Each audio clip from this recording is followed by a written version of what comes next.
Hello and welcome back, everyone, to Legacy of the Void campaign of StarCraft 2 and Rocket Rabbit Commentaries. And in this episode, we'll be finishing off Forbidden Weapon as we attempt to take down more of the Tal'Darim bases. I suppose I actually decided to go for the for that particular achievement that I thought I was avoiding, but I guess not. It's been too long since I actually, recorded these. I recorded these what? November? I think it was November last year. Let me check. I'm pretty sure it was November. It was November. Okay, so yeah, these are these VODs, videos are a full 4 months old. Blech. Words are difficult, I promise. It's not just me being an idiot. More resources. One of the solarite crystals that we're missing is actually due north of us, where we are at the moment. Releasing sentries from stasis. More sentries. Come with us and see glory. You like glory, don't you? Yeah, as past Gerdat mentions here, we have a bit too many forces for the rest of this mission, but just a bit. Honestly, the big thing that we screwed up here on is having so many additional sentries. It would be significantly better for our Psi if these sentries, like half these sentries, were replaced with stalkers, because it would up our damage per second quite a bit. Oh man, I am loving this overpowered goodness. So we took down the first 2 Tal'Darim bases, although the first one took us 2 attempts. And then the hybrids came out. Oh. No, actually, because we're fighting the Tal'Darim explicitly, there are no hybrid in this mission. Oh, good. Because I think that trope has already gotten old. Because it seems like everything is all roses and wonderful, and then oh no, the hybrids are coming to butt fuck us. And honestly, they're not even all that good at butt fucking us. Well, I mean, they butt fucked you a couple parts ago. Yeah, but that was a different species of hybrid. Well, now we're just splitting hairs. Kind of. I mean, there are specific instances of hybrid that are relatively difficult. The hybrid that we had to fight a couple of parts ago that were killing us during Brothers in Arms were the hybrid that were the hybrid dominators specifically, and their the big reason why they're a pain in the ass is because of Storm. Pain in the ass. Well, yeah, that butt fucking. So combined with the, just very good choice of words. I was going to agree. Yes, the psionic storm did exacerbate things quite a bit because it froze up our attacking forces. Some of them. Well, it doesn't freeze up our attacking forces. It's what Storm does is it applies a recursive damage over time area of effect.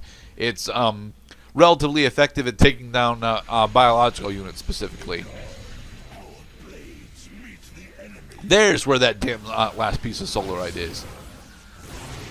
No, we spawned in a legion of 6 Centurions in order to go pick it up. Slowest moving laser ever. No, if we want to, we can actually show off a slower laser. It's just that we don't get access to that slower laser until the very end of the game. So, also, you can actually see the Tal'Darim mothership shadow in the background. They actually do spawn a Tal'Darim mothership to constantly throw out this laser at us. It's kind of cool. This is much more science fiction heavy than James Bond, but the Die Another Day laser definitely moved faster than this. Yay, the last piece of the solarite. I mean, that laser was moving so fast that James Bond was trying to escape Antarctica in a speedboat, and still he had a hard time getting away. Speedboats aren't really all that fast in comparison to land vehicles, though.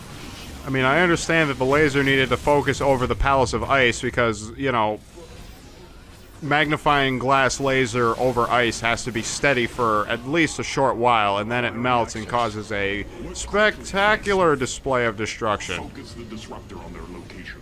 Let them burn. What, are we too late? No, we got it. Warping aboard the container now. Just in time. And whoosh! Yarg. Target missed. You are not as weak as as you appear, Artanis. That is true, Alarak. Fuck you. The purifier weaponry is safely aboard the Spear of Adun. Wait. So, are you ready for a throwback, Mr. Cloud? Warrior here as well. A prototype. I will have to examine it more closely. Yes, a different type of prototype than the one that we'll be doing later this year. A pull the plug, which I'm not entirely sure what pull the plug is. I desperately need glasses, but for successfully completing forbidden weapon, after We this got a load screen, forbidden weapon. we do get to access a new weapon. Aside from the sentry. You wish to see me, Phase Smith? Artanis, it is good. Behold, we have resurrected Phoenix again. How can this be? It was his cloned personality that was used for the purifier prototype. So yes, this Phoenix specifically is from prior to he died the first time. He believes he was brought from stasis and made a dragoon. I mean, So that is just definitely play not a along with dragoon it. body. Why are you here, Phoenix? I was given a directive by Aldaris himself to come to Glacius and serve the Templar. He thinks he's on another planet. Well, no, he believes he's on Glacius, which is correct. I told him we already got one. Do you know about the experimentation done on Glacius? Why Aldaris gave you this order? I am a warrior, old And because of classism, no, warrior. Phoenix doesn't know what the hell was going on my here. place to question the order of Adjudicator. His construction is highly advanced. An adanium shell composed of a trillic compression mesh. It appears he was to be the first in a revival of the That jargon is enough to convince me how strong he is. Well, it should. I mean, it's what we effectively use for bulletproofing spider webs. Specimen. I am Templar, and I am reunited with the dearest of friends. Is this not a glorious day? It's a glorious amount of fan service, They Phoenix. both shrug. Oh, that is awesome. They look at each other and shrug. I love this. Phoenix, welcome aboard the Spear of Adun. Yay! We resurrected Phoenix again. Is this not what humans do in order to express incredulity? Is the shoulder shrug. Alright, so with our 15 remaining Solarite, we can power up a couple more of our passives, bonus supply level, and bonus construction time. Yay!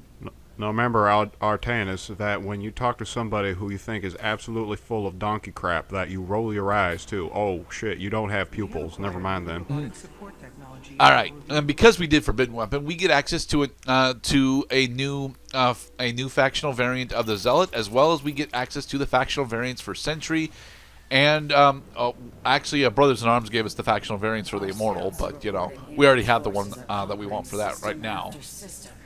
We must choose our plan of attack carefully, Hierarch. And we will, Seeing Vorazun. Phoenix once more perplexes me. I feel sadness, but I should feel joy. It is said the warrior Phoenix was felled by the Queen of Blades. This And he approximation was. is not Phoenix, but he is a reminder of the loss you suffered. His voice. He also is Phoenix, for the record. His very presence.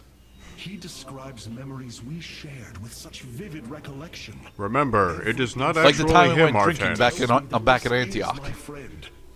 But all No spell can resurrect the dead, Harry. I hope you understand this. What you saw was an echo, but it was convenient enough in order for us to have a cast listing for both of your parents.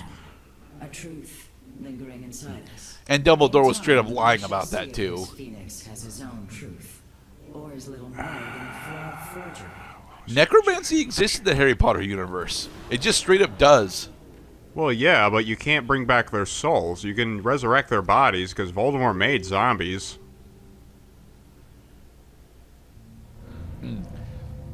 So now we've officially completed the second chapter of the campaign, and we're going into the third. Construction of the Zelnaga now. Their understanding that energy, essence, and information are all one. Each Uh-oh. interchangeable. They formed a unity, Mr. Cloud. They discovered the internet. Information Zeratul foresaw within this keystone. I have. what I understand, it will lead us to Ulnar. And we don't know what that is. It is a place of myth, a realm whispered of in our legends. The homeworld of the Xel'Naga. I believe the Keystone can project its location. And that is why we have projectors still, Mr. Cloud. Put it on the big screen so I can see.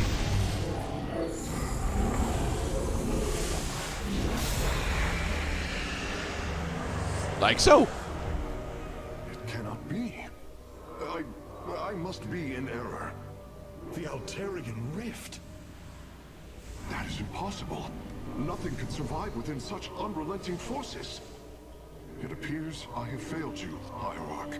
The gravitational well in the Altarian Rift never comes up again, and it's a big issue because, well, if there is a gravity well in the Altarian Rift, then yes, nothing that we have should be able to survive there. We will go in. Make preparations at once. Ah, so And Amon. yes, the Xel'Naga are Cthulhuids. I'm gonna spoil that now because it's rather important. So Amon, with his reasoning brain and his lust for power, of course would not think to look in a place where no life should be left. Well, he's actually, Amon is a Xel'Naga, so he's actually from the Ulnar and the Altarian Rift. It's just that, you know, that's a pretty big spoiler of what's going to happen once we actually get inside. But yeah, we're going to do the preamble for Temple of Unification, and that's going to be the end of this part. I have a lot to say about Temple of Unification. Expect next part to be nothing but me bitching, because God fucking hell, I hate this upcoming mission. Bitching. Lots of lore in this part. This defies reason. We should be shredded into our base particles. Yet here we stand, between universes. Hey, we made it to the astral plane from Control. Is Allah. Think of it, matriarch. The cradle of all life, hidden all these years. Yes. No, not the Garden of Eden. More like the Forge of Creation from Ben 10. Then the cradle will rock. Yes, the cradle will rock. Council awaits you, Hierarch. Karax has utilized Yes, we have found the Valhalla of rock musicians. Eddie Van Halen, Jimi Hendrix, James Hetfield. What, James Hetfield is still alive? Now that we've got access to the Sentinel, we're going to be switching over our Immortals to the Annihilator. Also, we're not actually going to be using the Dragoon, but, you know, I think we're switching it over. That's right. Because what I wanted to do, in order to show the factions actually all working together, is have a 3-3-3-2 split. The problem that I ended up having is that it ended up costing me to switch between particular unit archetypes a lot during the run.